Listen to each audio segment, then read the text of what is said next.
Good evening, ladies and gentlemen. We're here live on Rinkside for the MFC 38 Behind Enemy Lines prelims. I'm Dave Pavlich, and I'm joined here by MFC alumni, unbelievable fighter, Ryan the Kid McGilvery. Thanks for joining me, Ryan. Oh, thanks for having me, man. It's a lot of fun.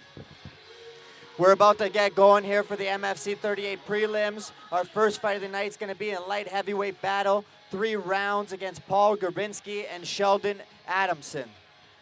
What do you think is going to go on, Ryan? Looking at the weigh-ins yesterday, Sheldon looks like he's got quite the physique on him, but see how long the fight lasts and see if that kind of hinders him. He's a big boy with a lot of muscle on him.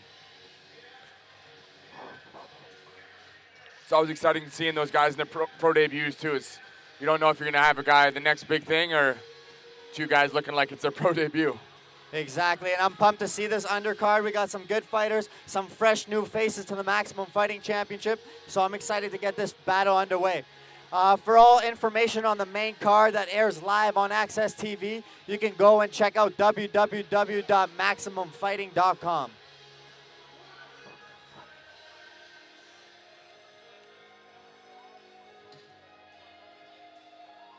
Here we go, the lights are on. Yeah, I always got to like watching that video, lots of big moments. A lot of big fights. There's Mike Nickel knocking out David Heath. That was crazy. Remember that one? That was crazy. Just the shots that David Heath can take.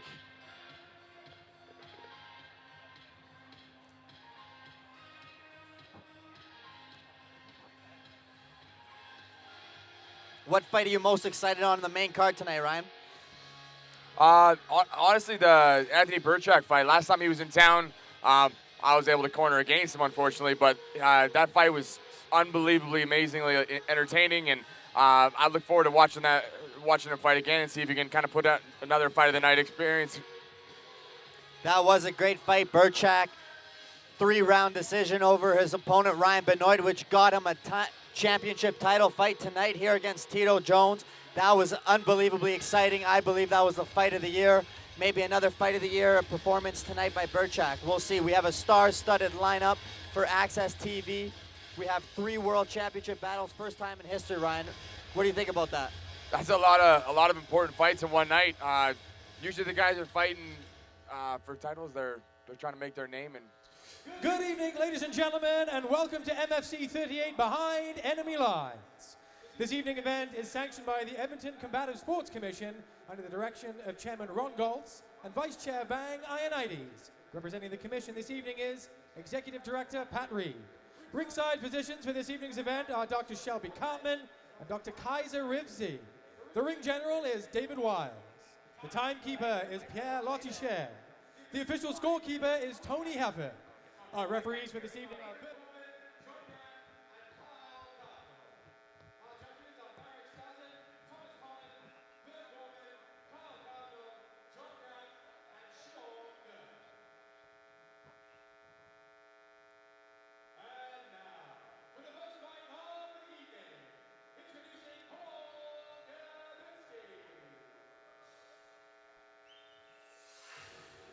Paul Grabinski from Regina, Saskatchewan. We're awaiting his appearance here in the ring. Do you know anything about Grabinski? not a whole bunch, actually. I know a little bit more about Sheldon, but Paul is going to be a fun one to see and see what he can do out here.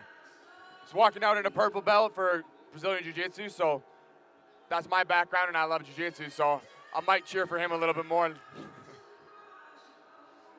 Ryan McGilvery owns a gym in Edmonton, Alberta called Legends with Gracie Baja, if I'm not mistaken.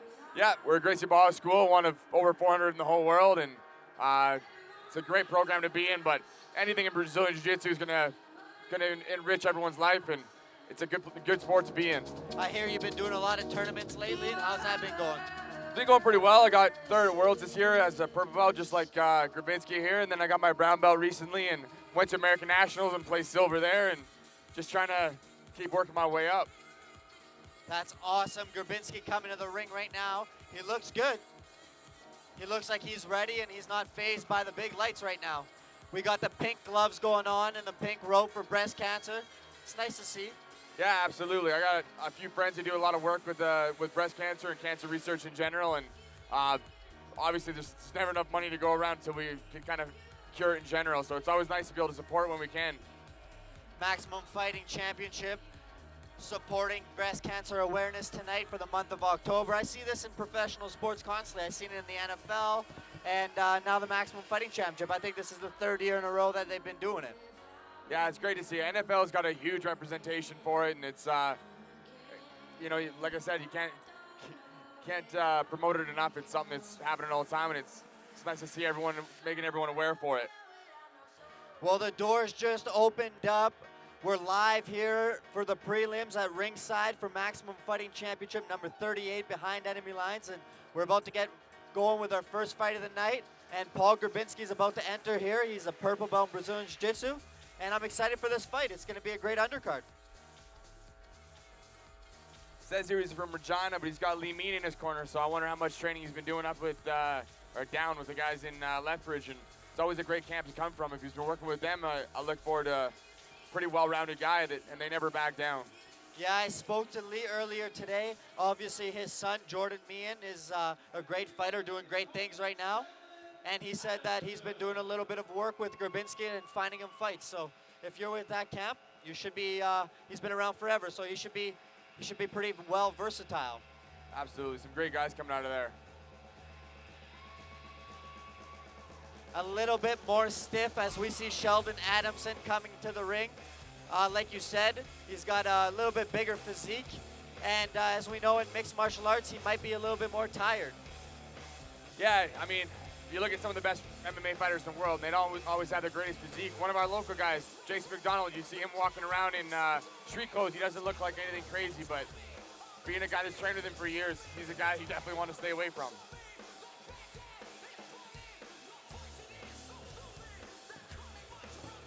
Well, we're excited to get this battle going and get MFC 38 going. Here we go, live. You can catch the rest of the card, the main card, with 3 World Championship fights and a rematch between World Brazilian Jiu-Jitsu champion Jonatas Novaes and Kurt Southern. That fight's getting overlooked a little bit on the main card. I think so. Anytime you have 3 title fights on a card, you know, some guys are going to get lost in the shuffle, but that'll be a great fight. They both love to bang. Kurt Southern's one of my favorite guys to watch. Lately, he puts down some great fights, and he's always pushing forward, and he's always looking to finish. You always love watching guys like that. And he's a Canadian boy, so all the better. Not that many Canadian guys on the main card. It's good to see Canada represented on Access TV as we're here in Edmonton, Alberta, Canada for MFC 38. And Adamson's coming to the ring.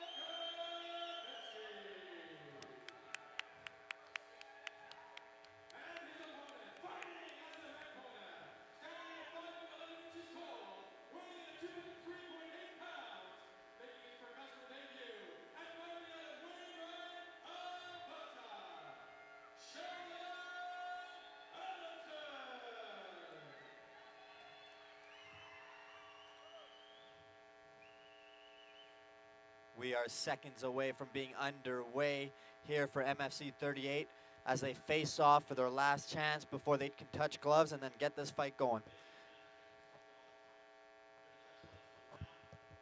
Adamson's in the black trunks and we got Grabinski in the white trunks. Grabinski's got a little bit of a height advantage. Being a jiu-jitsu guy, being long helps, but see where stand-up lies. Having that height advantage and that reach advantage will help him out if he keeps it standing. Here we go.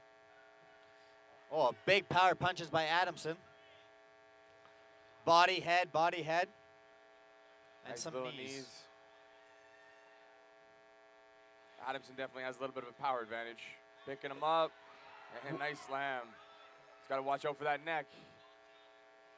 Now, what should Grabinski do here to secure position?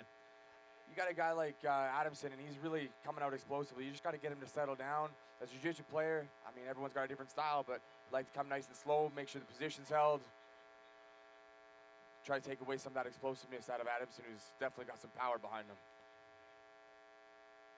especially in your pro debut. There's a lot of nerves going on, so if you can slow it down and kind of make it feel like another day in the gym, it helps a lot. The faster pace, the more likely the guys are going to get flustered and make mistakes. Adamson here seems to be holding on tight. Could that slow down your rhythm and tighten up the blood flow in your arms here? Yeah, he's wasting a lot of energy holding the guy down. I'm not sure what his ground game's like, but he popped back up. Pulling those shorts down a little bit. Adamson's looking a little tired. Do you think that the lights and the heat behind the lights, because it's hot here at ringside, do you think that affects anything here with two guys in the pro debuts? He's pulling for the guillotine. He's got it pretty tight. He's got to bring his right elbow down to his hip, try to arch his back. He's got that deep. Is this close? Yeah. Oh, he taps out. Finishes it early. Gerbinski wins by guillotine choke early in the first round here at MFC 38, as people are just starting to come in and fill these seats up. That was an impressive first win. I mean, your pro debut, to be able to slow a guy down that comes at you that aggressively and calm down and finish with a nice guillotine. Very nice finish. Oh my, it looks like he was even putting his fingers in his eyes there a little bit on the replay. Now what could have Adamson done here to try and get out of that and escape that? It seems like the opposite thing to do, but when you're stuck in a guillotine, you actually want to look up, not let the guy bend your head down and sink the choke in even tighter. But it is a very unnatural movement to lift your head up when you're getting choked. Quick finish in the first fight here at MFC 38. You can catch the incredible star-studded lineup live on Access TV, starting at 8 o'clock Mountain Time, 10 o'clock Eastern Time. And now we're just waiting for the official results. You can follow me, Dave Pavlich, on Twitter at dpavlich, P-A-V-E-L-I-C-H. And you can follow my friend here, Kid McGilvery. Maybe you should spell your last name for the guys. M-C-G-I-L-L-I-V-R-A-Y.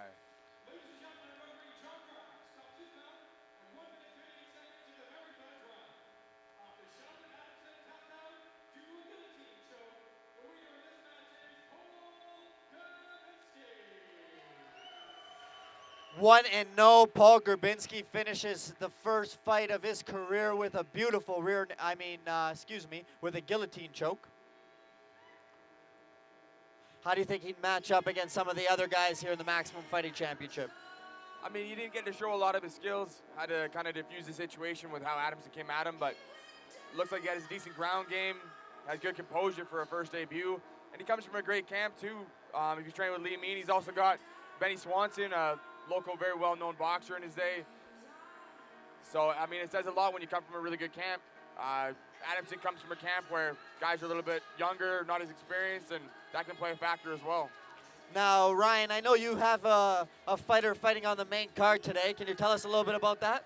Yeah, Jared McCombs, I think it's his second fight on the main card. He's fighting a guy named Teddy Ash. I don't know a whole bunch about Teddy Ash. I know he's 3-0, and he's a tough guy from Fort McMurray, but Jared's never looked better. His best weight cut he's ever made, and he's looked really good in camp, so looking for big things there. Undefeated is Teddy Ash facing Ryan McGilvery's fighter from Legends, Jared McComb, on the main card on Access TV. And now we have Nick Campbell, who's 5-3 from Fort McMurray and trains with Sandy Bowman, I believe. Yeah, he's a little bit of a gypsy. With his work, he's kind of all over the place with work, so he trains wherever he can. He spent some time at our gym as well. He's wrestled at the national level. Definitely likes to be on the ground and take it to him there, and it's going to be an interesting matchup with a guy like Cody Cron, who's definitely known for his stand-up and his banging. So I think it'll be a battle of who can implement their game. Cody Cron almost has double the fights of Campbell. A little bit more of experience. Do you think that's going to play a factor in this showdown?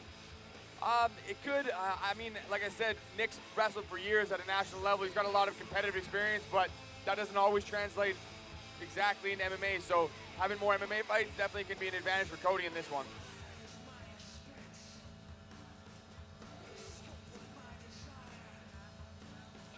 MaximumFighting.com for all your information on MFC fighters, pro shop, and information on the main card, which will be aired live tonight on Access TV. It's going to be a great show, and it's a fantastic night for fighting. October 4th, here we go, ladies and gentlemen. Nick Campbell enters the ring.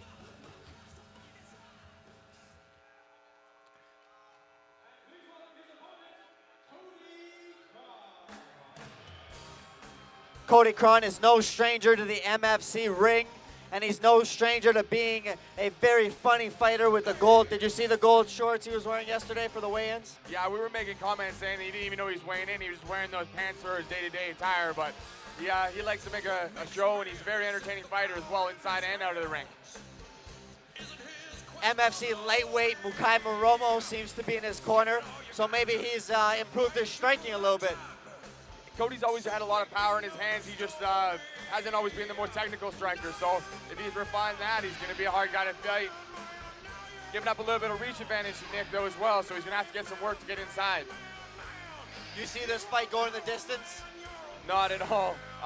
With Cody's knockout power and the way he likes to fight, I think it's going to be a quick fight. But like I said, Nick's got the advantage on the ground, in my opinion, and Cody's got the clear advantage standing up. So see where this fight takes place. I think that's going to determine the winner.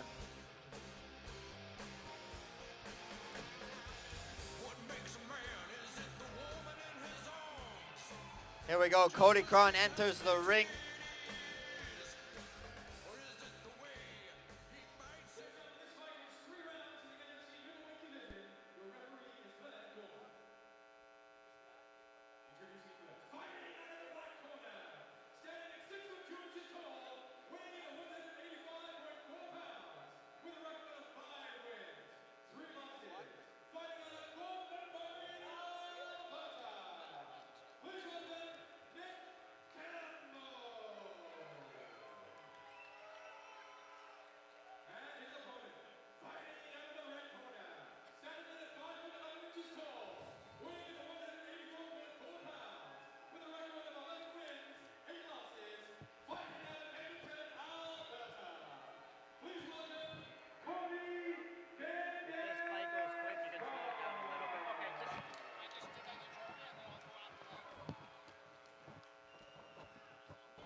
If you're just joining us now, MFC Pink Gloves, raising awareness for breast cancer. Here we go. Second fight of the prelims, Ryan. Should be an exciting one.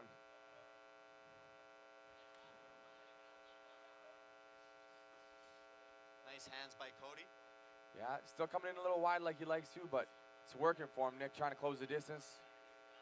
Cody trying to take advantage as he comes in.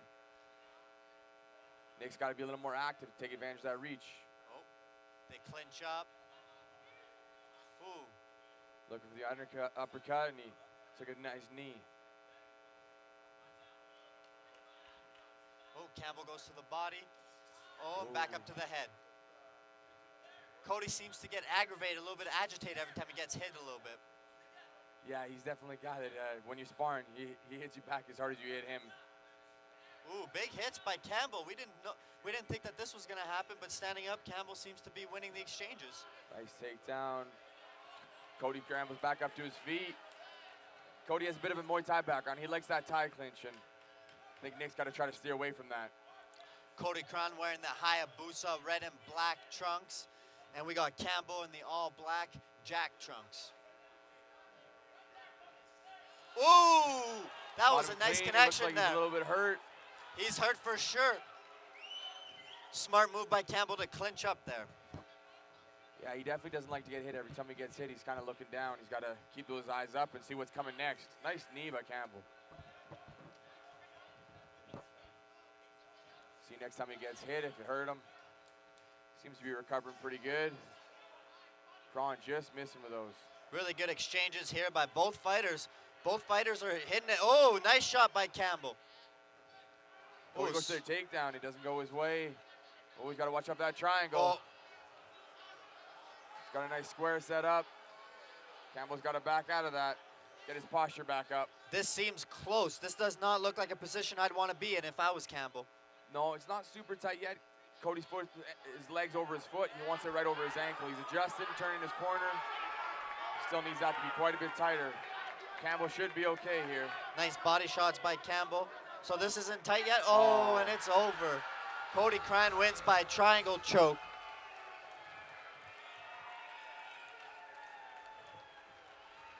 Nice show of sportsmanship.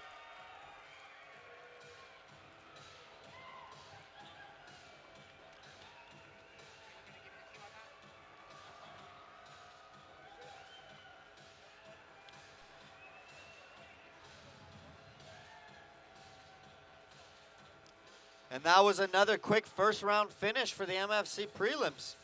Yeah, everyone's coming out here to finish.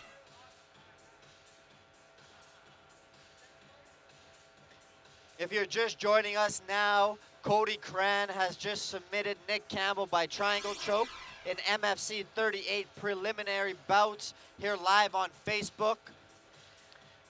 Our card is going to be live later this evening, our main card live on Access TV. I'm Dave Pavlich from www.davepavlich.com, and I'm joined by Legends owner and former MFC alumni, Ryan the Kid McGilvery. Here we go, the official 2 minutes, results. 18 seconds of the very first round. After Nick Campbell taps out due to a triangle choke, the winner of this match is Cody Cran.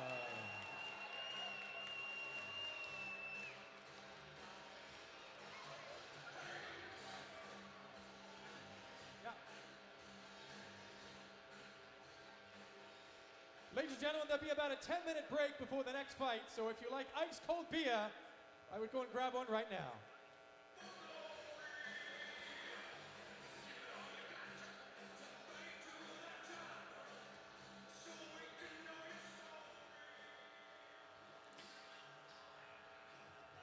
Well, we got some time before the next fight, it seems. Ryan, tell us a little bit about your gym and maybe how people can come and join. Well, we're in the west end of Edmonton, and we offer all sorts of classes from boxing to kickboxing, Brazilian Jiu-Jitsu, no-gi Jiu-Jitsu.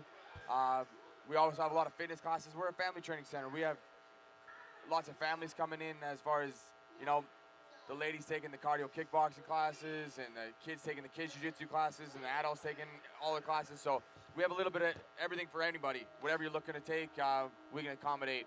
We have a great kids jiu-jitsu program as well, offering classes from all the way from 3 until 10.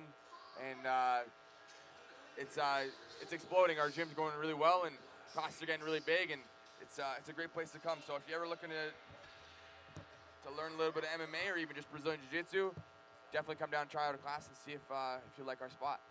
Defend yourself, keep in shape, fitness classes, the whole 9 yards at Legends Training Center. So go out, check out the gym. I've been there. It's a beautiful facility for you and your family. Are we ever going to see you in the ring again, Ryan, or what's going on? We'll have to see. Never say never. I'm pretty young still. I'm only 27 years old, but taking some time to be with my family and working on my gym and my future. And like I said, never say never. I've even been in here walking out of the tent, walking towards the ring. It gives you goosebumps. So I definitely miss a lot of it, but we'll have to see what fights are around the corner. Ryan McGilvery is no stranger to the MFC ring. He's been a title contender. He's been here for years. He's been here around for how many years now? Oh man, I started my first fight, I think I was 18 with the MFC. My last one was 26, so it's been a long time. It's been looking at 8 years with the MFC. Unbelievable career here in the MFC, and hopefully one day we can see the kid back in action right here live on Access TV Fights. Up next, we have Adam Wayne, undefeated fighter again from Regina, Saskatchewan, against Garrett Nybakken. Garrett's one of those guys that comes to fight always, but doesn't always have the best luck. Yeah, he's one of those ones. He likes to be a crowd pleaser and look to make exciting fights. And sometimes when that happens, you end up putting yourself in danger. I mean, it's a lesson that Forrest Griffin, he learned himself when he was trying to go out there and bang all the time. He started to refine his style, and he became more successful after it. I think there's a very fine line and a happy balance between being exciting but making sure you still get the W, because you're only as good as your record. Adam Wayne 1-0, and I seen him at the weigh-ins. Very young athlete, but I heard he's unbelievable and he could be a next big thing. But nobody knows until he just steps in here and fights. After only one fight, you can never tell, but you always got to start somewhere, and I've heard great things about him.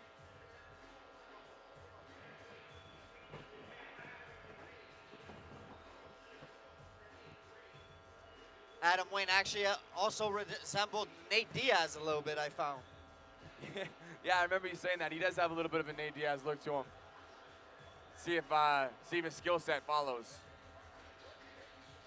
That's great. That's the great thing about MFC prelims. It's building up the stars to come. It's a little bit harder for some of the Canadian guys to get on the Maximum Fighting Championship lately because the talent has risen so much over the years. So it's exciting that at least on the undercard we can still see some talent being built. Yeah, that's exactly what it is. The undercard's a great chance for local fighters and young guys to try to make a name for themselves and work their way up to the main card. Like you said before, the main card's always stacked with talent. From experience, everyone on the main card is someone you got to watch out for and someone that you got to train really hard for and take very seriously. Everyone's got big tools and a lot of dangers to fight in each one of them.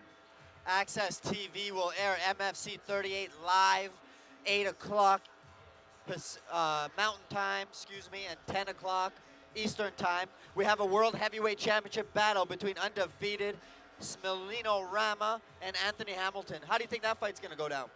I think that's going to be an entertaining fight. I think this is going to be one of the toughest tests for Rama. I've seen Anthony Hamilton training down in Albuquerque at Greg Jackson's when I was down there, and he's no slouch. He's a big boy. Just making the weight yesterday for heavyweight, which as heavyweight, 265 and under, that's a big weight to be trying to get underneath. But he doesn't move like he's that big, so he's a lot bigger, I think, than Rama, and he moves like he's smaller. So I think it'll be a tough test for him, but a very fun fight anytime you get two guys that big throwing. Hamilton trains down in Albuquerque, New Mexico with Greg Jackson, and I seen world-renowned fighter Travis Brown in his corner, who's fighting Overeem next, or just knocked out Overeem, excuse me. I think he's got Josh Barnett coming up in the New Year's, or right around New Year. So that'd be another tough test for him, but Travis Brown definitely making a name for himself in the MMA world too. Always good to have somebody like that in your corner for Hamilton. Yeah, Travis comes with a lot of experience, and he's got a very calm demeanor to him as well. He's not a guy that riles easily. There's a big difference between a fighter that can just fight and someone that's a good coach as well. And watching Travis help some of the newer guys at Jackson's, he's definitely one of those guys who can tell him why he's being successful and definitely help the younger guys make a name for themselves as well. First time in MFC history, the fans got to decide who the main event was going to be, because we have 3 World Championship on the main card live tonight on Access TV Fights, and Anthony Burchak and Tito Jones fighting for the Bantamweight World Championship won the contest. How do you think that went down? Why did they win? I think as a big factor in that was Anthony Burchak's last fight. That fight was back and forth the whole time. It was an absolute war. Both guys having advantages, disadvantages. Multiple times in the fight, I thought each fighter was going to win. And I think when you have a fight like that, fight of the night, I mean, people just want to see those guys fight again and again. As well as the little guys, they have better cardio. They just have exciting fights. The bantamweight division is a great addition to the MFC. Would that be your vote, Ryan? Would that be your vote, the 135 pounders for main event? I mean, it's tough to say. They all have great styles and great attributes to each fight. I mean, we haven't even talked about Sam Alvey's fight. Sam Alvey's been an exciting fighter in the MFC every time I've seen him, as well as in other organizations. So they're all very exciting fights for their own reasons. Sam Alvey comes out, just knocked out Jay Silva in his last performance at MFC 37, giving him his second shot at the MFC World Middleweight Championship, who he takes on 10-0 Jason South, who's coming from your kind of world, submission expert. Yeah, I mean, I'm always cheering for the guys that submit. I mean, anybody in the world can knock anybody out, but you have to be very talented to be able to catch a guy in a submission, and you got to catch him making a mistake and work for it. So I've always been a big fan of that. As well as, I mean, when you knock someone out, they don't have a choice. When they look you in the eye and they tap and say, "You're better than me tonight," there's not a better feeling than that. It's a lot of fun making a guy submit. Now, the contest was won by Tito Jones and Anthony Burchak, who will headline MFC 38 live on Access TV for the World Bantamweight Championship. And we had, for the first time in MMA history, the fans got to vote, got to pick who you wanted live on Twitter. And you can follow at Maximum Fighting, So at Maximum Fighting on Twitter. And the fans got to vote. How cool is that, Ryan? That's a great experience for everybody. I mean, how many times have you watched fights and fight cards and you wish you saw certain people fighting on the main card or anywhere in the card, and it's nice to give the fans a choice who they really want to see. I think it's something that a lot of organizations should look into, but it's a great thing for the MFC to have.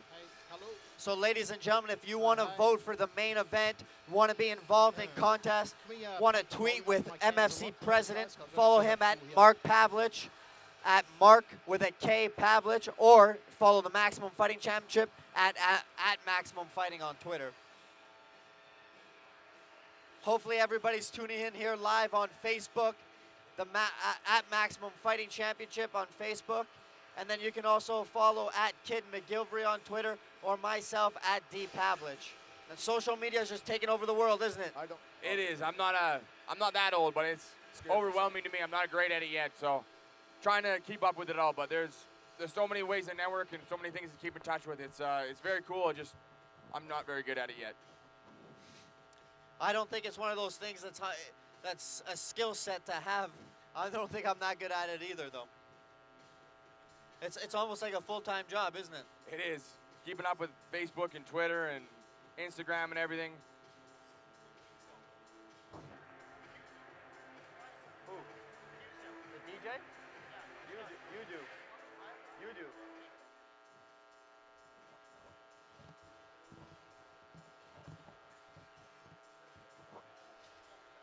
Place is really filling up. Looking forward to the main card. It's going to be a great show tonight.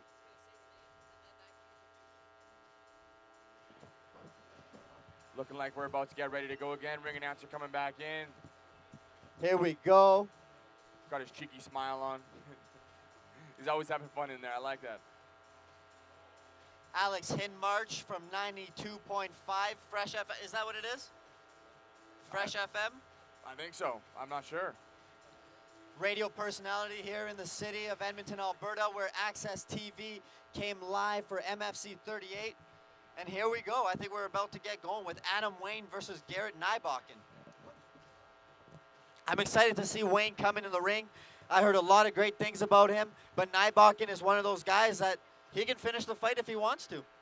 Yeah, he's always looking to finish. Like I said, he's a fan favorite for a reason. He's got exciting fights, and he's going to go out there and try to finish. Puts him at risk to get finished himself, but at the same time, it's why he's back over and over and over in the MFC is because he's got exciting fights, and he's looking to win. 3 rounds in the lightweight division.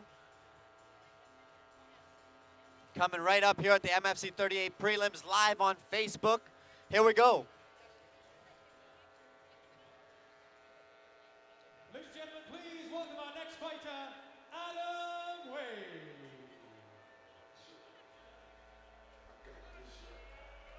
A little bit of Roy Jones Jr. It's always entertaining seeing what guys walk out to. Must have forgot. I used to listen to that in the gym back in the day too.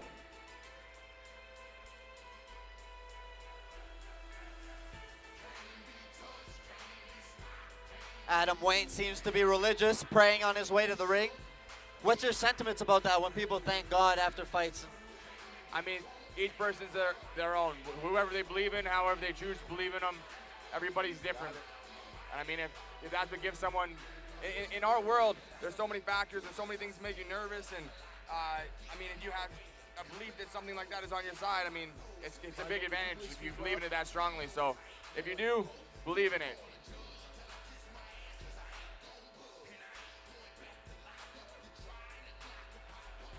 It helps with the common misconception that we're all meatheads too. A lot of MMA guys, very intelligent guys, come from very good backgrounds. Yeah, I do know that Tito Jones is a psychology major who will be headlining against Burchak tonight on Access TV Fights for the World Bantamweight Championship. So a lot of educated guys coming into mixed martial arts. In my opinion, you kind of have to be. I mean, to have a long career and to keep getting better and better, you got to be a student of the game in itself. So it helps being an intelligent person in this game. Could these next two preliminary fights be one of the fight of the nights, Ryan? I mean, I'm sure everyone on the card has got something to say about that. But like I said, the guys in prelims are trying to work their way up to the main card, so they got a lot to prove, and they're going to come out as the first two fights did, looking to finish and looking to make an exciting fight. So they definitely could be. Well, I'm excited to see Adam Wayne come in the ring with an undefeated 1-0 record. And he's facing a guy that's no stranger to the MFC ring, Garrett Nobakin, with 11 of his fights under the Pavlish Sports banner.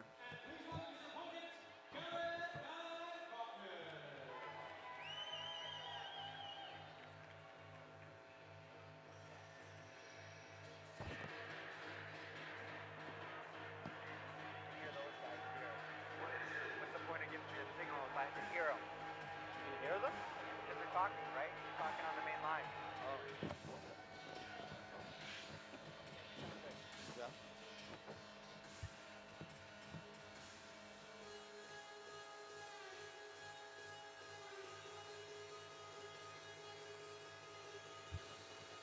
A little bit of techno music, start the night off. Not my first choice, but whatever gets you pumped up. I used to come out to different songs that people didn't understand, and I mean, whatever gets you pumped. If this is it, I'm not sure what propels that, but. Well, here we go, MFC preliminary fights, MFC 38, live on Facebook. MFC 39 Outrage coming to the Edmonton Shaw Conference Center on January 31st. That's going to be an exciting card. I see a lot of fighters coming back. Dwayne Lewis, Rama will be there. Sam Alvey will be there. Maybe we'll see Ryan McGilvery there. Who knows? We'll see.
You can hear a lot of cheers for Nybakken. Like I said, he's a fan favorite. Always puts on exciting fights.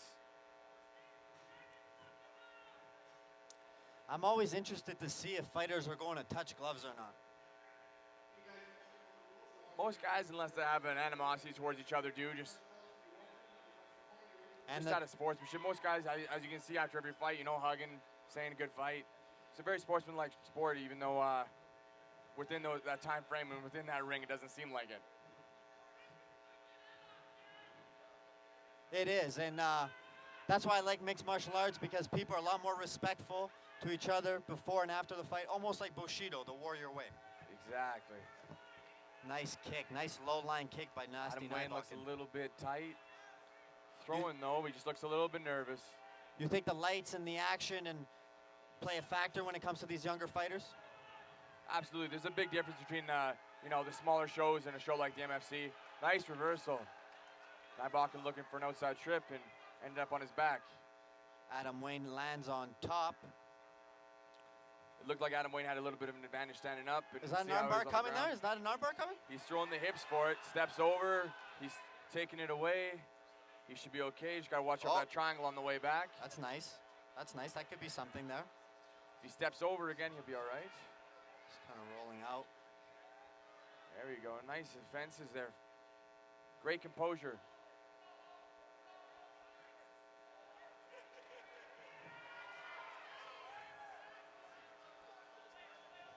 Nybakken looking to come back up to his feet. He's grabbed a leg there. Wayne looking to control the upper body. Got to try to get those legs out from underneath him. Or if he gets pushed on his back, try to set something up on the way back down.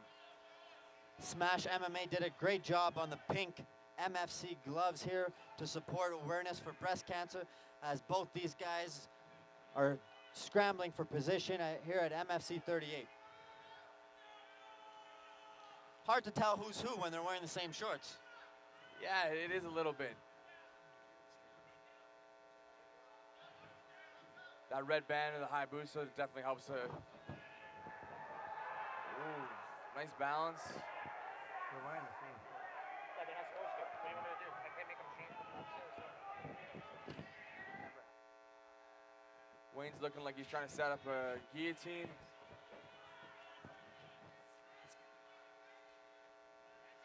Oh, Wayne's got to try to get those legs wrapped back around. Doesn't have a great position to finish this choke. Nybacher should be able to get out pretty easily.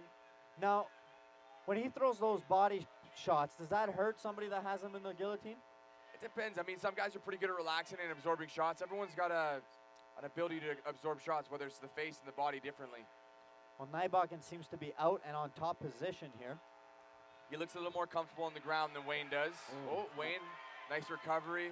Looking to get his half guard back. Now, as people might not know, this is very technical Brazilian Jiu-Jitsu going on here. It is, absolutely. Every little underhook, every little leg position means a great deal. The difference between a white belt and a black belt is just that a white belt's thinking about one move at a time, where a black belt's thinking about 10 moves in front. They're got a chain going in and setting it up, so it's very technical. Almost like chess. It's a big chess game, trying to get them to make the wrong move for you. Human chess here at MFC 38, as Adam Wayne and Nybacher are wrestling around on the ground here, wrestling for position. Wayne looking like he's going to explode up, getting caught up in those ropes. Speaking of ropes, do you like fighting in the ring? Nice reversal. Got to watch his back taken. Nice.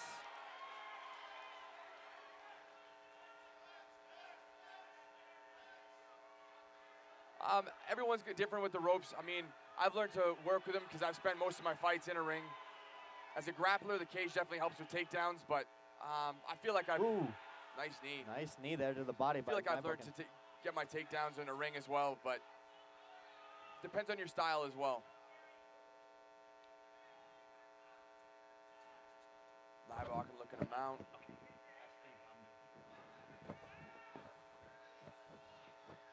Wayne got a butterfly hooks right nicely back. The one disadvantage to a ring, though, when you're on bottom is those corners are a lot harder to get up out of than in a cage. When you get stuck in those corners, it's really hard to move. Nybacher seems here. Would you consider that full mount here, or no? He's got a butt scoop going on there. Big shots to the body. Both guys seem to keep their hips moving, which is good. Yeah, neither of them are letting the position get taken down too much. Nybacher spinning back to north-south.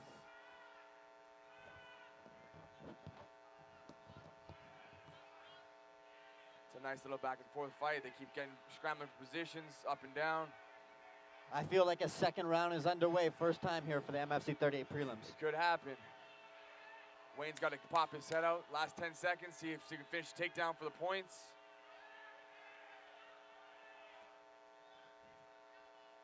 Quick little elbows to the back by Nybacher, 4 or 5 in a row, and that's the end of the round. Great first round. Very even first round.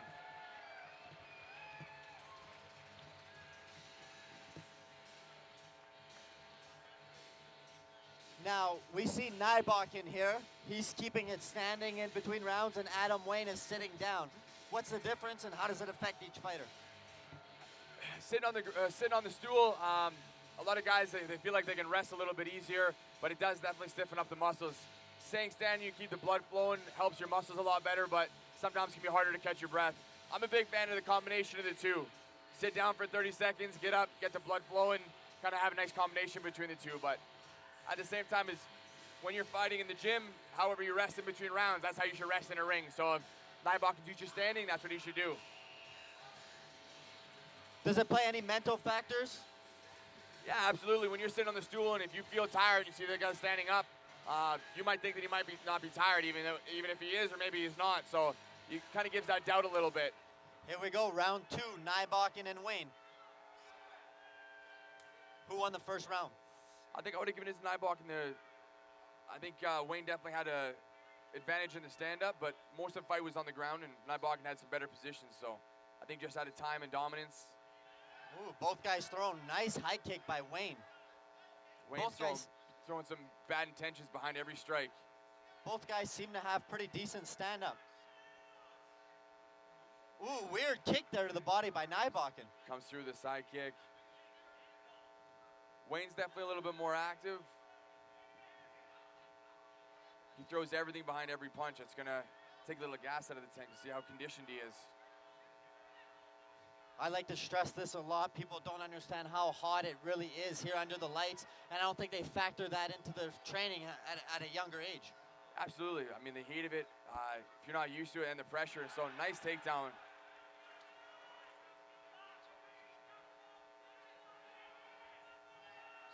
See if Nybakken can do something with this one.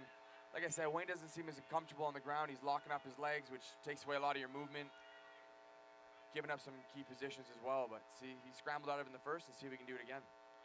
Nybakken training out of Hayabusa Athletic Center, and training with Luke Harris, seems to have pretty good ground.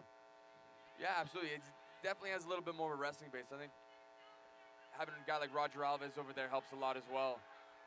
It's tough to say who they work with the most. He's got definitely more of a top game like Roger does. Very, very frustrating when you got a guy on top that you can't get off you, and he's very tight. Now I see Wayne's trying to shoulder lock a little bit there. What is he trying to pull there? I think he's just trying to keep the control and try to keep Nybakken from passing right now. He doesn't really have any attempts for anything. Nybakken, if he steps through this, he's got a chance to get a full mount. Turns, gives the back. Nice. Wow, beautiful scramble there by Wayne, reversing that situation. See if Wayne can control his hips a little better this time. Nybakken went for a nice armbar last time. Nybakken control those hips down. Got open guard here.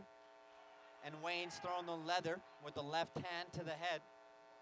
He's got to be careful how far he's reaching back with those punches. He's going to set him up for a triangle. See if Nybakken's got the composure. It's there all day when he's throwing that big left haymaker. So far, he's been able to hold him down. Nice ground and pound. Control those hips. Don't let him get his hips out. Stepping over again. Step all the way over, and he'll be out. Gogo Plata there. Is that what that's called? Omoplata. Omoplata. There we go. Oh, he rolled out of it nicely. That's a nice counter to it. He's be able to roll out of it. Gives out the position, but saves himself for the rest of the fight for right now.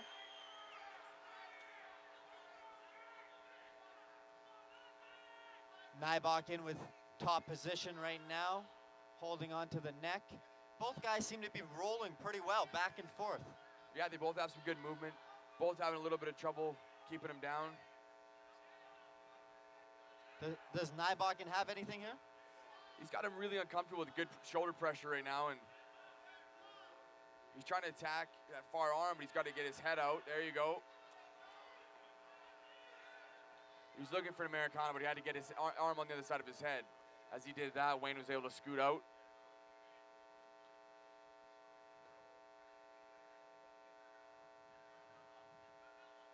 Nybakken still playing the top position and landing a big knee there to the body. Do you feel those when you're in the middle of the fight? It depends as well. I mean, you feel everything when you're fighting, but depending on how hard Nybakken's throwing and as well as how relaxed Wayne is, if he's ready for those blows. The ones that hurt the most, the ones you don't see coming. So if you can disguise them, they definitely hurt the most. Nice roll again by Wayne. Wayne seems to be very aggressive with his punching when he does get on top. He does, but he's giving up the positions and letting Nybakken get out to a better position. Nybakken has one leg looking for the single. Big elbows by Wayne to the back of Nybakken. Definitely some north-south elbows there. Kyle Cardinal calling for time. What happened here? Giving him some north to south elbows, which just means when the trajectory of the elbow is going from the ceiling to the floor. You're not allowed to hit straight down with the point of the elbow. Could be giving him a warning, could be taking a point. It's an old rule when they tried to legalize MMA from the Hoist Gracie days, and for some reason they thought that those were using gravity to your advantage. I'm not sure why it's still a rule, but they do hurt when you come down to the kidneys, the back of the head. Cal Cardinal, who's the referee for this contest, is a Brazilian Jiu-Jitsu black belt himself, so he knows a lot about the game. Yeah, absolutely, especially when this fight's been on the ground quite a bit. It's nice to have someone so experienced, understanding the positions, especially as a grappler myself. It's nice knowing that your ref understands what you're trying to do. Big kicks by Adam Wayne here with the last 10 seconds of the round. Ooh, and big shot. Naibakin recovers. Ooh, beautiful knees at the end of the round by Wayne. A little bit too late, maybe. It's a nice finish around. Anytime you hear those clappers, the last 10 seconds, you want to make big moves, try to score points with a takedown or a flurry, and he definitely accomplished that. I think I would have given that round to him. To Wayne, just for the last finish there, the fight was pretty back and forth. Both had some good position exchanges, nice reversals, but once again, I think Adam Wayne has the advantage standing up. So 1-1 maybe going into the third here? I think so. I mean, it's arguable that they could have a round apiece, and this could be the make or break for each of them.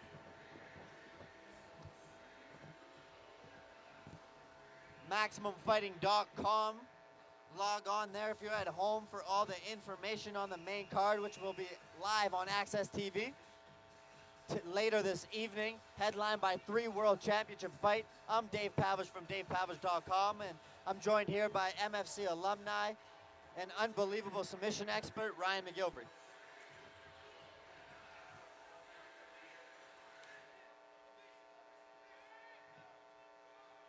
Here we go, third and final round here in the lightweight division. Good head movement by Adam Wayne here. Nice, relax. He keeps trying the same kicks.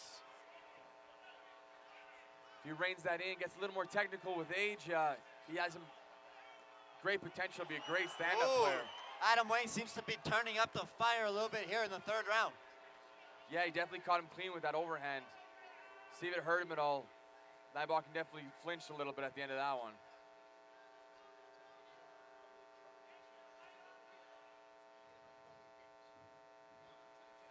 Nice takedown, outside hook takedown.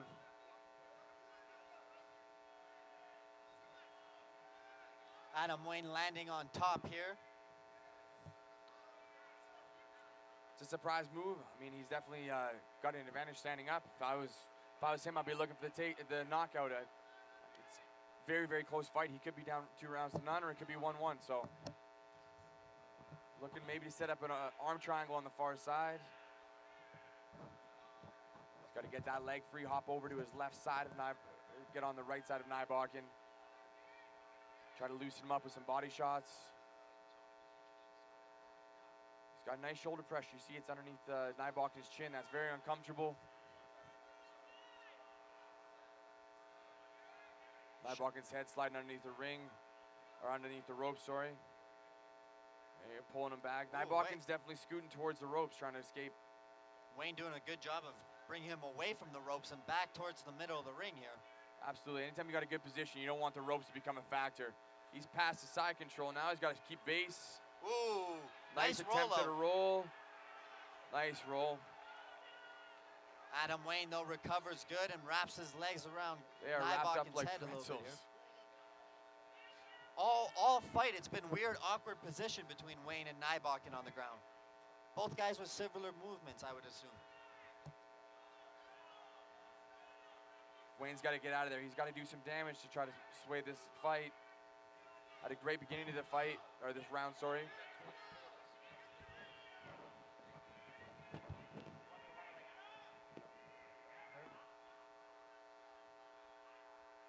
Wayne trying to scoot out. He's definitely got up. Looking for a single leg here. Got back up to their feet, see where we go from here. If I was Wayne's corner, I'd be telling him to push away and try to keep the fight standing. Third and final round here, MFC 38, preliminary fights, Naibakin and Wayne. Pretty close contest here.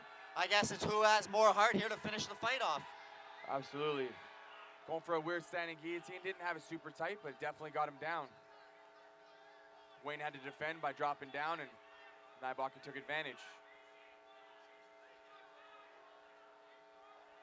Ooh, nice little short elbow down.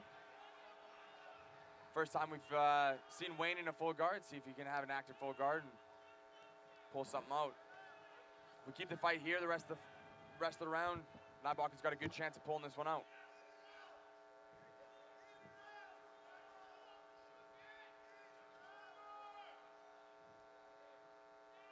I see Roger Alves is in Nybakin's corner, so you know that his wrestling must be pretty good. Absolutely. Anytime you have a national champ wrestler in your corner, hopefully he's taking the time in the gym to get him better. Having a good corner is one thing, and good training coaches to have train you, but it's up to the fighter too to be listening. Nasty Nybakin stuck in half guard here. What does he got to do to pass? If I was Nybakin, I'd stay right here and short little shots. He's winning the fight right here. Don't want to risk it. And every time he gets side control, Wayne's able to kind of scoot out and exchange a position. But ooh, weird little Kimura thing going on here. he's looking to finish the Americana from bottom, which is quite tough to do. But now here as a judge, you got Garrett kind of sitting on top, and you got Wayne working from the bottom. Who's winning the fight at that point? traditionally, MMA judges would give the fight to the guy on top, but the guy on bottom, if he's working and looking to finish, that takes some points too. Depends on the MMA education of the judges. Nice hand. Ooh! Ooh! Less than 10 seconds, he's got to stop trying to count him. Definitely not the way you want to finish that fight with Adam Wayne. I'm going to have to say I'd give that decision to Nybakin. Looking to even out his record of 6-6.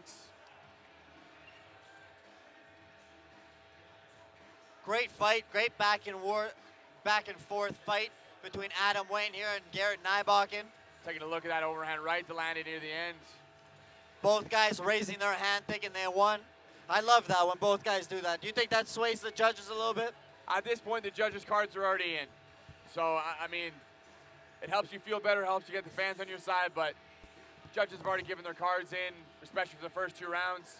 So, not much else can be done at this point.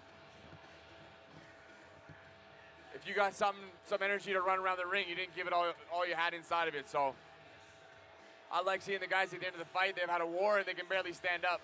And that seems what Nybakin is, kind of hanging off the ropes here in the corner. Absolutely, he's done the work in the fight. That's what matters. Wayne's kind of running around showboating right now, and that's not how you win fights, especially when the fight's already over.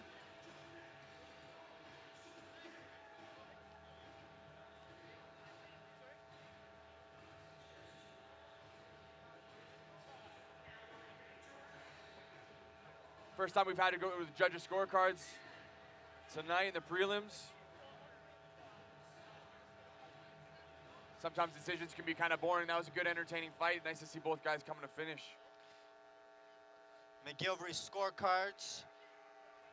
Unanimous decision win for Nybakin? I think it was 2 rounds to 1 for Nybakin. Here we go, the official results.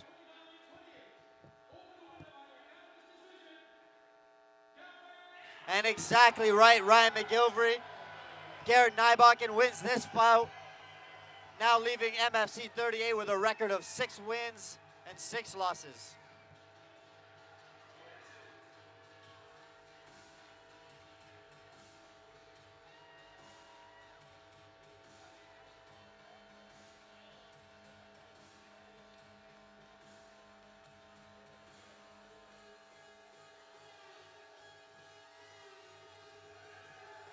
Garrett Nybakin thanking his fans here for his victory.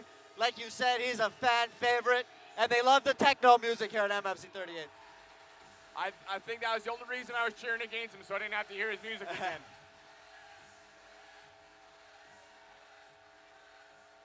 It sounds like someone's car alarm is going off. I better go check. Yeah.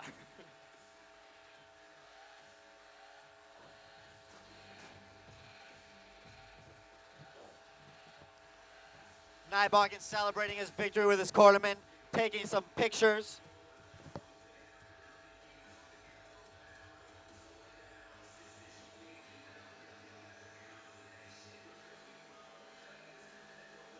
Nybakin, very good character, funny guy, having fun here with his victory. MFC 38. I'm excited, super excited for this main card that's going to be airing live on Access TV Fights. Should be a great card. I mean, 3 title fights. Also, you got 2 other great fights right before. Like you said before, I think they're getting overlooked a little bit because there's a great fights all the way through the whole main card. And due to a couple injuries on the main card, Aaron Gallant and Matt Jelly, who were a preliminary fight, now been moved up to Access TV fights. Do you think that's going to give them an extra motivation to go out there and leave it all in the ring? It probably will, but I mean, both of those guys, they come to fight every time. Aaron Gallant's had some very memorable fights in the MFC as well. He's always an exciting fighter, always looking to finish with some heavy shots. Matt Jelly's always a hard guy to put away. He comes out with some nice submissions. I think they're both going to be looking to finish this fight. Once again, maybe a little bit of a style matchup in this fight.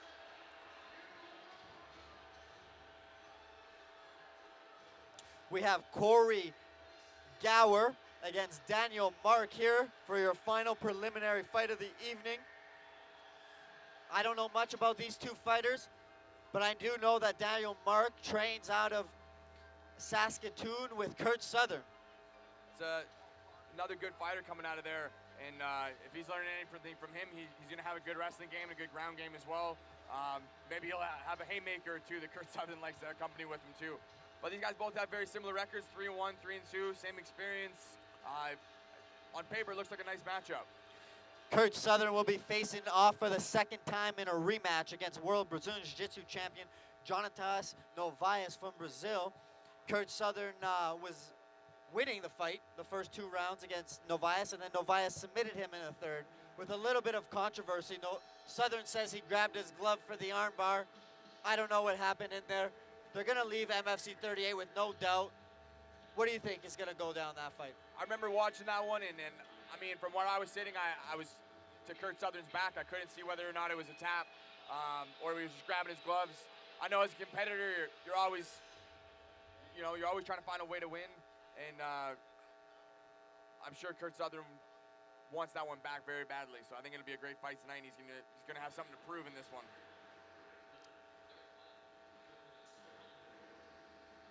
We got 3 World Championship fights headlining Access TV. We are 40 minutes away from going live on Access TV. Pretty excited about this card. Anthony Hamilton against Shmilino Rama. What do you know about Rama, this undefeated heavyweight king in Canada?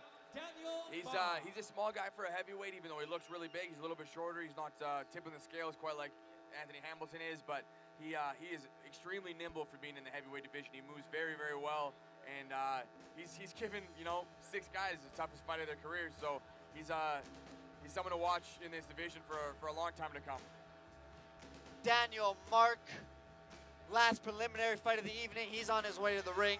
Training partner to Kurt Southern, who will be on the main card against Novaes. It's an exciting fight. Him and Corey Gower are going to go head-to-head here in minutes to come. I'm excited about this fight. I think it's going to be great. Could be the fight of the night on the preliminary side of the evening.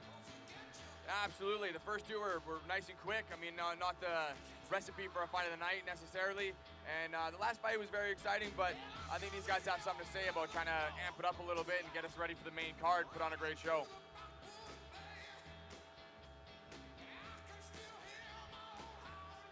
The most uncomfortable part of fighting, getting the Vaseline put on. All you want to do is move and get in there, and they tell you to sit still and not move. It was definitely my least favorite part of the day. It's greasy too. I don't like that stuff on my face. When you're in the moment, you're going to fight, it's not too bad. When you're doing it in training every day, it's not fun. But for me, the hardest part was just sitting there and not moving around and not wanting to get in the ring. At this point, all you want to do is get in there and let your hard work speak for itself. Nice close-up shots on the MFC pink gloves, which is to support breast cancer awareness. Great cause. I'm sure everybody's had a problem with cancer, especially in their family or someone close to them, friends. And it's a struggle, and hopefully we raise some awareness here in the Maximum Fighting Championship. Please welcome Corey Absolutely. Gower. I don't know anybody that hasn't been touched by it in some degree, so it's a big problem out there, and hopefully one day we'll be able to talk about it like it was a thing of the past. Corey Gower from Edmonton, so I'm sure the fans are going to be behind him here at this event here at MFC 38 at the Shaw Conference Center. Absolutely. Anytime there's a local boy against someone from out of town, whether you know him or not, you're going to cheer for the local guy 9 times out of 10. So see if we get a little bit of a reaction from everyone as the place is looking very, very full now. Gower looks intense coming into the ring here. Yeah, he's looking like he's coming in shape. He's ready to go, bouncing all over the place. everyone kind of comes in the ring differently. Some guys like bounce around, Clay Guida style, and some guys like walking in real slow. I'm generally quite a lazy person, so I try to walk pretty slow.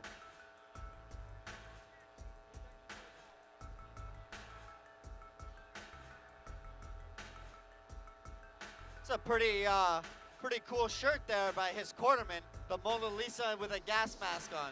It's a little different. I don't understand the reference entirely, but it's a little bit different. Anything to sell a t-shirt. Absolutely. Anything controversial, I guess. My girlfriend makes fun of me all the time. All I really wear is Gracie Ball clothes because that's all I wear. Well, you're dressed up tonight looking like you just stepped out of the GQ magazine, so. I know you guys make me dress up. I feel uncomfortable wearing a collared shirt and everything. The Mark Consultant. 3 rounds in the MFC Bantamweight division. Your referee is John Bragg. Ladies and gentlemen, introducing first, fighting out of the black corner. Standing at 5'9" tall, weighing in at 135.4 pounds, with a record of 3 wins and 1 loss. Fighting out of Saskatoon, Saskatchewan, please welcome Daniel Marr. And his opponent, fighting out of the red corner.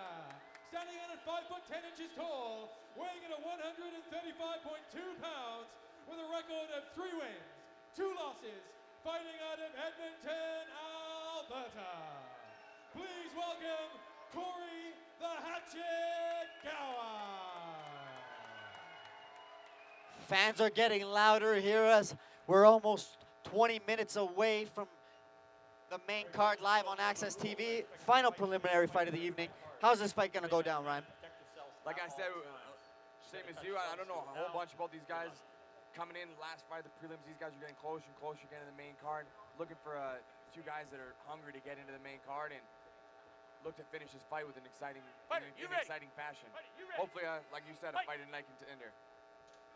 Here we go. They touch gloves and the fight is underway. First round, lightweight matchup here, or bantamweight matchup, excuse me, 135 pounders. Mark in the white shorts, standing orthodox. Got Gower in the black, standing southpaw. Those southpaws can be really tricky if you haven't really sparred with a lot of them. Both guys throwing air jabs. Nice kick there by Mark. Nice advantage about fighting someone with an opposite stance is that rear kick definitely has opened up the body and the head a lot easier. Ooh, nice kick to the leg by Gower. Both guys feeling each other out with a stand-up here. Watch those fingers.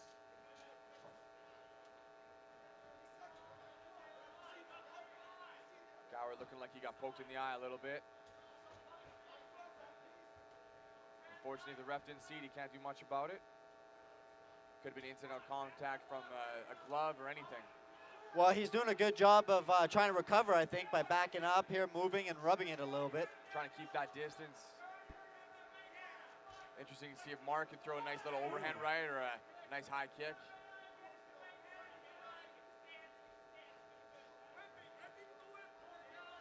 Seems to be pretty evenly matched here on the feet.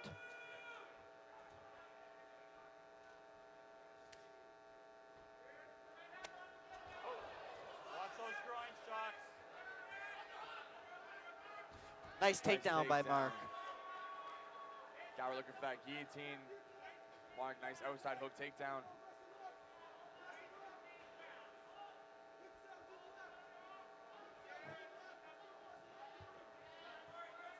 Somebody's bleeding. Yeah, it could have been from the eye.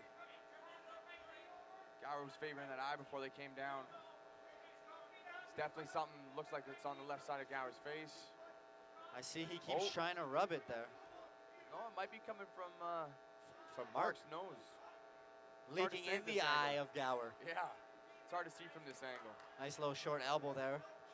Watch Again back with of the head, be elbow to careful. the temple of Mark. Ooh, beautiful short elbows. These are doing damage. Yeah, definitely scoring points anyways. Looking for that guillotine again, it's not quite there. Definitely some redness around that eye. You can't tell if it was a finger or if it was a glove. A lot of times these little gloves, even though it's a clean punch, can get in that eye and they can really hurt. That looks like that eye's pretty swollen up bad. It's closing up. He keeps looking for that guillotine. I think it's a favorite of his. His corner's yelling at him not to go for it, but he continues to go back for that guillotine. That eye might be an issue going into the later rounds. It'll be interesting to see how much, if the fight comes back standing, if it's affecting his vision at all. Gower's head a little bit under the ropes here, moving away. Let's get busy.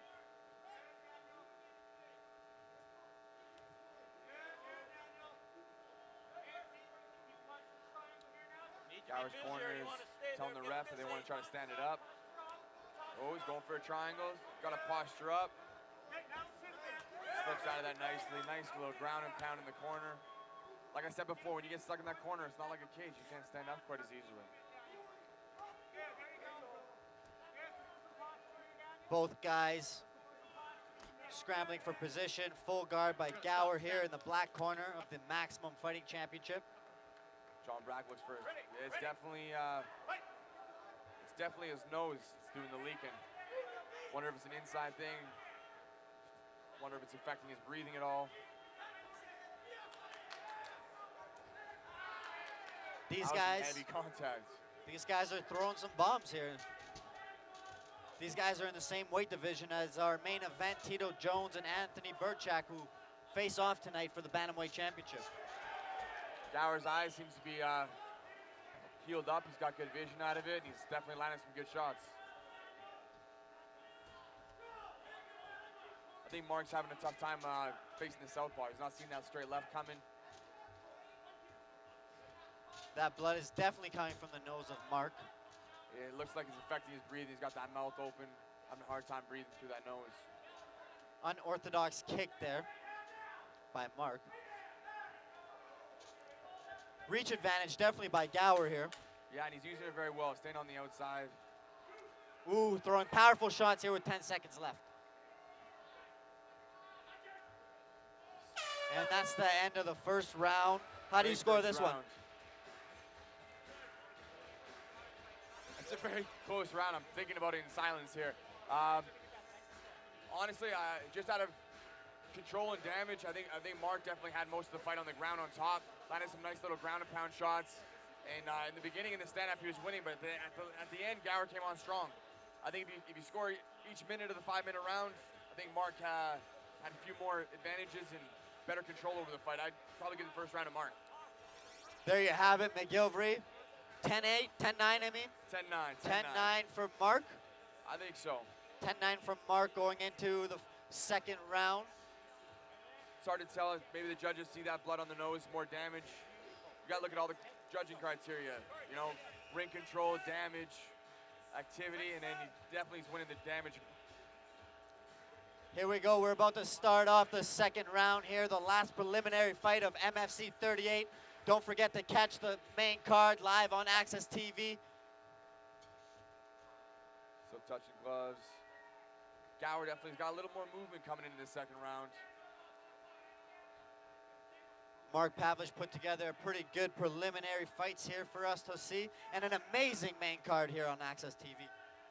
Absolutely. Anytime you get a card with 3 title fights is... That was a big shot by Gower. Cracked Mark right on the jawline. Speed advantage also to Gower here. Ooh. He hasn't caught him super clean yet, but he's a little more active. His movement's a little nicer.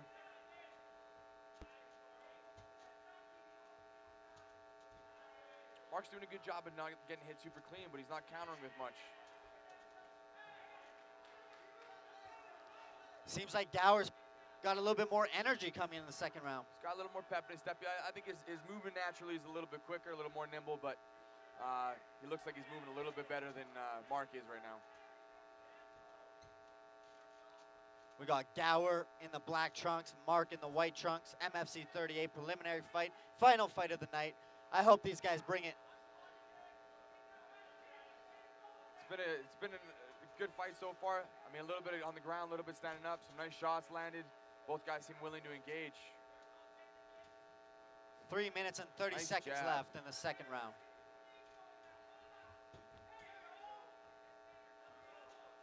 Mark's corner telling him to get a little bit quicker, use a little more speed. He's definitely losing the speed battle in this one, I think. Yeah, Mark seems to be slowing down quite a bit here in the second. Oh, Still setting up that outside kick. I mean, he's landing with a lot of power, but I think he's got to set it up a little bit. He's not catching him off guard yet. oh! Big overhand left. That hurt. He's in trouble.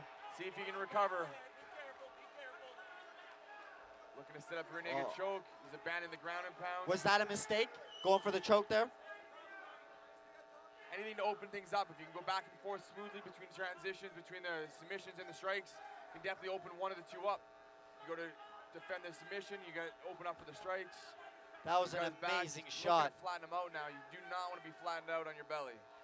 Gower on the back of Mark, following a beautiful right hand connection to the jawline, which dropped Mark. But Mark's recovering pretty well here. Got great back control, nice posture. He's not falling up too high. Looking for the rear naked choke. He's got it in. No, he's turned his head away nicely. Mark Nicely seems to have defended. pretty No, he good switches ground. the other side, very nice. He's got Oh. this in pretty deep. See if he can defend. He's in trouble here. Pull that hand off the head. Keeps getting little breaths, but he's not quite out yet. A lot of fight in Mark. A lot of guys would have gave up at this point. He's not giving up. He's trying to get out of there. He's got the hand off the neck. That's a good start. He's got to stop giving up his neck so much, though. Daniel Mark showing a lot of heart here in the second round. He got dropped with a big right hand. He's all bloodied up. Gower's fighting for that rear naked choke, but he's not giving up. He's got a minute and a half here. He's got great position. He's got a lot of time to finish from the back. Mark's doing a good job of making Gower carry his weight. It's a little harder to finish when you're on your back. At this point in the fight, I hope to see a third round. Yeah, it'd be a great story to see if Mark can come back from this. He's showing great heart to survive so far. He's spinning out of it. Nice counter. Very nice escape. See if he can bring this round back. I think it's going to be tough to win this round back, but 1 minute left here in the final fight of the preliminary card. You can catch the main card on Access TV later this evening. We're about half hour away from showtime. And the intensity is just building up here at the Shaw Conference Center as we watch at Daniel Mark in the full guard of Gower here with 30 seconds left. Gower's got a very active guard. His hips keep going side to side. Mark's got to watch that out. Keep control of those hips. And he's very active from bottom two with strikes. 25 seconds left.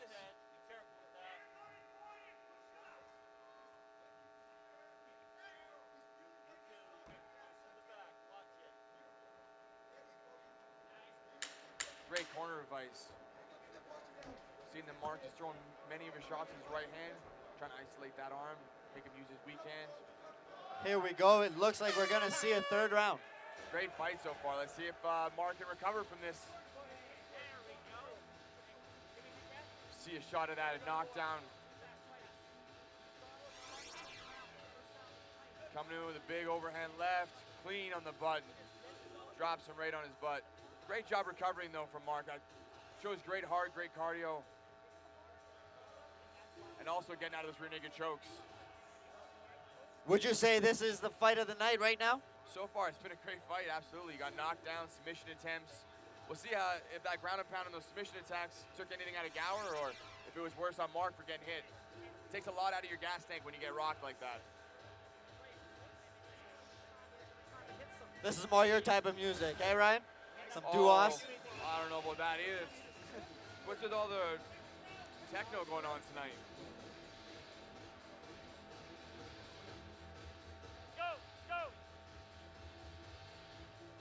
MaximumFighting.com for all your information regarding MFC 38. Third and final round here between Gower and Daniel Mark. Nice little short right hand by Mark. He looks recovered. See a little desperation in his eyes. He sets up that right kick with something. He might have a chance of landing it. Follow the MFC on Twitter at Maximum Fighting. Follow myself on Twitter at DPavlich and follow my co-host here tonight, Ryan McGilvery at Kid McGilvery. Gower looking to set up that overhand left again. landed, just not quite as clean as the first one. Big shout out to Tibron Films for putting this all together tonight. You can follow them at Tibron Films on Twitter. The live feed on Facebook. Here we go. This could be the fight of the night. Right now, so far it is. Absolutely. Gower still got good movement, going for the single. Nice takedown defense. He's still driving through. Almost coming right on top of our lap here. That must take a lot of energy out of you here. Ooh, it pulls him off. Out of both of them, yeah, his grip definitely slipped off. Gave him a chance to push away. Great takedown defense by Gower. He was in deep on a couple of those. If you're wondering about the pink rope, it's for breast cancer awareness here in the Maximum Fighting Championship. October is breast cancer awareness month, excuse me. Pink gloves to follow from Smash MMA. And here we go, low shot to the groin, and Daniel Marks seems to be taking a minute here. Yeah, he's got up to 5. I mean, he's taking a rough fight so far, taking some shots, maybe lost some cardio. That didn't help, so I would advise him to take as long as he can. It was a little low. I don't know how low it was. Right on the belt line it looked like, but Watch where your knees are going. you never tell how much they hurt. Sometimes, depending on where you get hurt, where you get hit, that cup can do more damage than good. Yeah, that's what I think a lot of people, it's a misconception. Maybe it's not a nut shot, but hitting it in the cup, maybe it's in between there and it gets stuck. Yeah, it can do more damage than it can help sometimes, just depending on how you get hit. I know in football, they don't even wear cups for that reason. Yeah, football in general is a dangerous sport. Love watching some big hits. I'd be worried about my head. Yeah, for sure. Well, tonight we're not talking football, we're talking mixed martial arts, and we're here live at ringside for MFC 38. Preliminary fights between Daniel Mark here and Corey Gower, which is living up to the hype. Mark looking to get some takedowns, but when he was on top, he wasn't doing a lot of damage. I think he should keep looking for that knockout shot. I think he's 2 rounds down, and unless he there's a chance they gave him the first round, but definitely lost that second one. MFC President Mark Pavlich is tweeting right now. You can follow him at Mark Pavlich.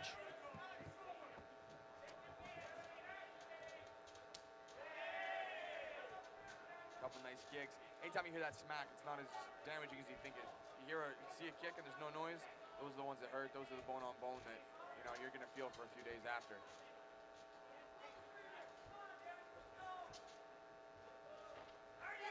Halfway through this 3rd round, Mark looking for his takedown again. Don't drop the rope. That's it. Gets it off. Oh, and he gets it. 2 minutes and 20 seconds left in the 3rd round. What does this do in the fight? He's definitely got to do some damage here. It's arguable that he's down 2 rounds to none. So it's not enough just to win this round. I think he's got to look to finish. It's that razor tight. You don't want to leave it in the judge's hands. Try to work in, guys. Try to work in. Corey gets his leg trapped. He gets Mark's leg trapped for half guard here. Like I said, it was a nice takedown, but Mark's just not super active from the bottom. Looking to set up a guillotine if he can get that other hand in. Oh, he's got something now. Is that tight? It was, but he let his guard go and gave Gower a chance to jump out of it. Gower seemed pretty athletic there with that jump. Absolutely, it's a great defense. As soon as he feels his legs open, Don't hook his the foot's rope. trapped on the ropes, making it hard to pull his hips Get out. your feet inside. Don't hook that rope. Come on.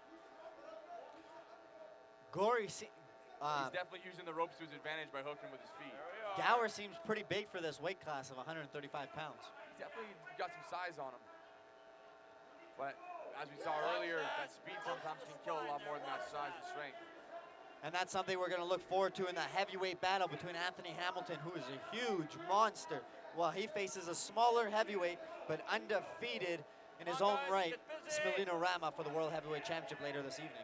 Should be a great testament to power On over top, speed. man. But You want to stay there. don't Get busy. still, Hamilton's short. He's a very, very quick guy for being how big he is. In a middleweight contest later, we got Jason South and Sam Alvey, and we got Tito Jones and Anthony Burchak, all championship fights. And right now, we're looking at the last 30 seconds of the last preliminary fight of the evening between Gower and Mark. Who's going to win this fight? Got 30 seconds to prove that right now. See who's going to land more damage, finish this round strong. It's been an even round so far. Both kind of tentative. I don't know if their corners are telling them what time's left, but they should be throwing everything to the wind now and just going for it. Hearing those clappers here. Coming up on 10 seconds. Ooh, nice right hand by both guys. Ooh, big right hand again, or left hand. Excuse me. Again. Gower putting on the pressure. Gower closing in the third round with a beautiful combination. And that's the last of our preliminary fights, Ryan. I think Gower definitely closed that decision out by how he finished that round.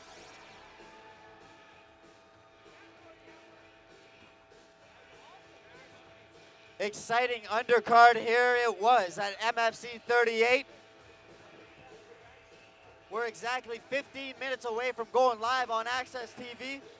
If you don't have Access TV, be sure to go and order it. And if you can't order it, make sure to call your cable company and tell them you want Access TV.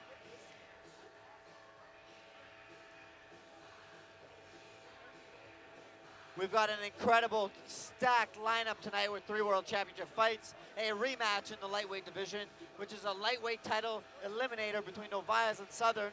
And then we have Ryan McGilvery's prodigy Jared McComb taking on undefeated Teddy Hash. It's a full star-studded lineup we have. Should be a great card from top to bottom on the main card, just like it has been on the prelims. No one's disappointed. We had a couple nice quick finishes and 2 great 3-round wars. Both guys giving everything they had.